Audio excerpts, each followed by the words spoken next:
Hello student, आप सभी का एमडी टेक्निकल क्लासेस में बहुत बहुत स्वागत है।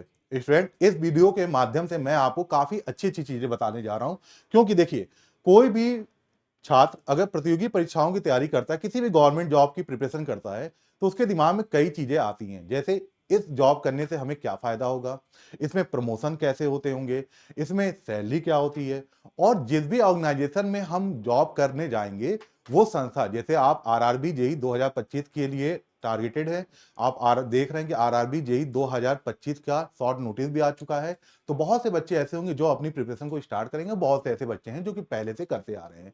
तो घुमा फिरा कर मैं यही कहना चाहता हूं कि आपके दिमाग में बहुत से ऐसे क्वेश्चन आते होंगे कि रेलवे की तरफ से हमें क्या क्या फैसिलिटीज, क्या क्या सुविधाएं मिलेंगी। तो आइए मैं सारी बात आपको बताता हूं कि आपको सैलरी कितनी मिलेगी। मैं आपको सैलरी स्लिप से दिखाता हूं कि 5 साल एक कैंडिडेट की सैलरी स्लिप है, जिनके ज्वाइन किए 5 साल हो चुके हैं, फाइनली उनकी कितनी सैलरी बन रही है मैं सब बताऊंगा आपको। प्रमोशन के बारे में सब बताता हूं, फैसिलिटीज के बारे में भी सारी चीजें दिखाता हूं, ठीक है। तो सबसे पहले बात करते हैं प्रमोशन की। तो देखिए, जब आप आरआरबी के जरिए थ्रू जेई बनेंगे, तो पहला जो आपका पोस्ट होगा वो होगा जूनियर इंजीनियर्स का, ठीक है ना, जिसके लिए आप फॉर्म को फिलअप करेंगे। फिर इसके बाद जब पहला प्रमोशन होगा, तो फर्स्ट प्रमोशन में आपकी पोस्ट हो जाएगी सीनियर सेक्शन इंजीनियर की, ठीक है। फिर जो सेकंड प्रमोशन होगा, तो उसमें अब आपकी पोस्ट हो जाएगी असिस्टेंट डिविजनल इंजीनियर्स की, ठीक है, सेकंड प्रमोशन पे। थर्ड प्रमोशन में आपको भैया डिविजनल इंजीनियर्स की पोस्ट मिल जाएगी। और जो आपका फाइनल प्रमोशन है, लास्ट प्रमोशन, उसमें आपको सीनियर डिवीजन इंजीनियर की पोस्ट मिल जाएगी। तो ये पूरी आप टैली जो देख रहे हैं, ये मैंने आपको बता दिया कि प्रमोशन के बाद आप किस कौन कौन सी पोस्ट पे जा सकते हैं, ठीक है ना। तो जूनियर इंजीनियर से स्टार्ट होकर फाइनली आप सीनियर डिविजनल इंजीनियर के पोस्ट तक पहुंच सकते हैं।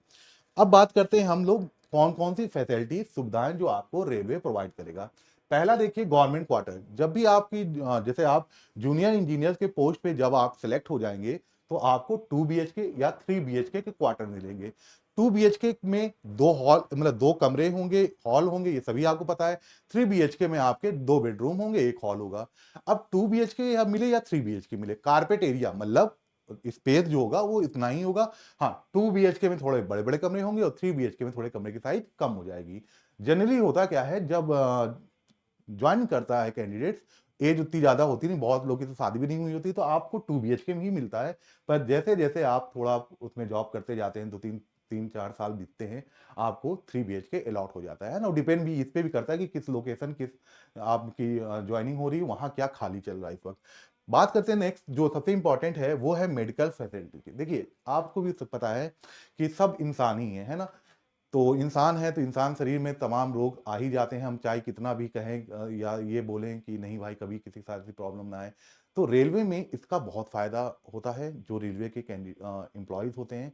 ध्यान सुनिएगा, मेडिकल फैसिलिटीज में पहला तो ध्यान रखिएगा, रेलवे के अपने खुद के हॉस्पिटल्स होते हैं, उनके डॉक्टर्स अपने होते हैं। मीन्स जो भी कैंडिडेट्स होंगे, अगर उनको जरा सा भी तबीयत नहीं सही लग रही, जुकाम है, सर्दी आ गई है ना, कोल्ड हो गया, तो उस केस में भी उनका उस रेलवे के हॉस्पिटल में फ्री में ट्रीटमेंट हो जाता है, कोई पैसे खर्च नहीं होते हैं। लेकिन मान लीजिए कोई मेजर कॉजुअलिटी हुई, कुछ ऐसा हुआ कि कुछ नहीं होता, मेजर प्रॉब्लम आ गई है, तो ऐसे में जो अच्छे प्राइवेट हॉस्पिटल्स होते हैं, जैसे आपके मैक्स हो गया है ना, मेदांता हो गया, ऐसे हॉस्पिटल में रिफर कर दिया जाता है, और वहां पर भी इलाज जो है, ट्रीटमेंट पूरा फ्री रहता है, वो पूरा पेमेंट रेलवे करती है, ठीक है ना। यहाँ पास एक और ध्यान रखिएगा, मेडिकल फैसिलिटीज में एक और चीज बता दें।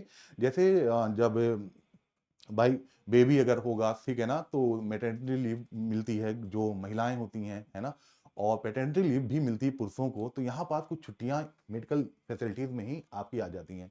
बात करते हैं पास का, रेलवे पास का। तो यहाँ आपको 3 रेलवे पास मिलता है। 3 रेलवे पास मीन्स एक आपका हो गया खुद का, और बाकी 2 पास आप अपने क्या कहते हैं, जो आपके पे डिपेंडेंट हैं, जैसे वाइफ हो गए, बच्चे हो गए, उनको वो कर सकते हैं। बात करते हैं नेक्स्ट, चिल्ड्रन एजुकेशनल फंड। यहाँ पर देखिए, 2 बच्चों तक के लिए ही है ना, हर साल 27,000 रुपए पर बच्चा।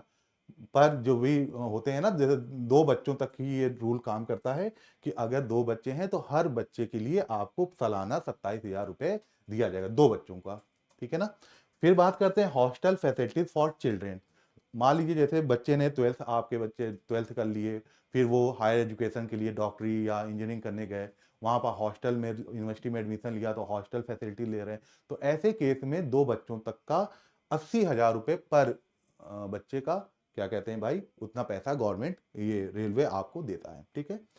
अच्छा, ईयरली बोनस यानी कि साल में एक बार, जैसे जनरली क्या होता है, दीपावली जब आती है तो मैक्सिमम गवर्नमेंट ऑर्गेनाइजेशन जो है अपने एम्प्लॉयज को बोनस प्रोवाइड करती देती है ना। तो रेलवे में भी साल में एक बार आपको 18,750 रुपए का बोनस मिलेगा, है ना। अब बात करते हैं लीव की, जनरल लीव, जैसे 10 आपका कैजुअल लीव हो गया, 10 आपका हो गया LHAP, लीव हाफ एवरेज पे, और 30 आपका हो गया लीव हाफ पे का, ठीक है ना।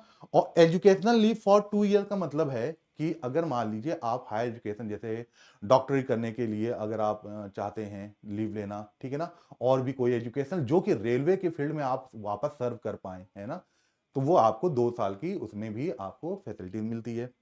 अब यहाँ पर देखिए, नेक्स्ट जो मैं पेज लाया हूँ ये एक सैलरी स्लिप है, ठीक ना। ये एक स्टूडेंट ही है, उनकी सैलरी स्लिप है। ध्यान सुनिएगा, इनकी ज्वाइनिंग 2020 में उन्होंने रेलवे में की थी, और ये जो सैलरी स्लिप मैं लाया हूँ ये कब का है भाई, जुलाई 2025 का है, ठीक है ना। यानी कि जॉब करते करते कहा जाए तो 5 साल हो चुके हैं। यहाँ पर देखिए जो नेट पे इनका बन रहा है ये लगभग कितना बन रहा है, 1,11,838 रुपए इनका नेट पे बन रहा है, ठीक है। अब यहां पर देखिए कैसे ये बना। देखिए बेसिक पे इनकी हो चुकी, चूंकि एक प्रमोशन लग चुका है तो बेसिक पे अब इनकी हो गई है 47,600, ठीक है। आपकी मेरे ख्याल से 34,500 है शायद, जब जून पहला जेई की पोस्ट के लिए। फिर देखिए डेली अलाउंस आपका कितना है भाई, 26,100, डीए आपका 26,180 है, और HRA आपका 9,520 है, ट्रांसपोर्ट अलाउंस टीए आपका 5,580 है, नेशनल हॉलीडे अलाउंस आपका 788 है। फिर उसके बाद आपका ये पूरा टीए है ना, ट्रेवलिंग अलाउंस, बाकी जोड़ के ये पूरा आपकी ये सैलरी बन रही है। तो इतने इस छोटे से वीडियो के माध्यम से मैं आपको बस एक तरह से कह दिए जी, अंदर से एक मोटिवेशन पैदा करना चाहता हूं कि अगर आप आरआरबी जेई 2025 को टारगेट कर रहे हैं तो ये फैसिलिटीज आपको रेलवे प्रोवाइड करती है। आप सभी का बहुत बहुत धन्यवाद।